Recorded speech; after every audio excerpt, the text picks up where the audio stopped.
Arriva un appello da parte di Confindustria, in particolare da Agrusti, sulla questione nucleare, diciamo, del futuro, no? Ovviamente un nucleare di nuova generazione, perché le imprese hanno bisogno di energia.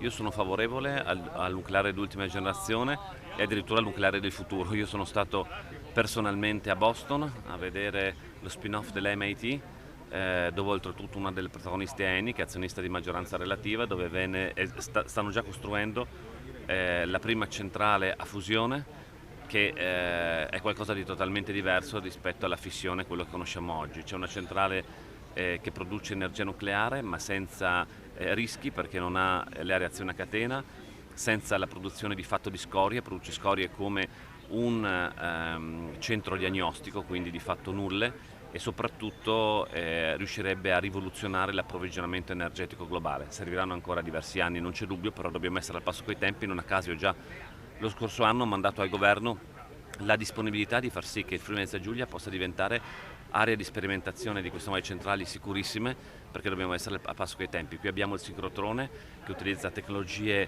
diciamo riconducibili almeno a quello che viene fatto a Boston, quindi penso che il Friuli Venezia Giulia possa essere all'avanguardia ed essere un pioniere per quanto riguarda l'energia sicura del futuro.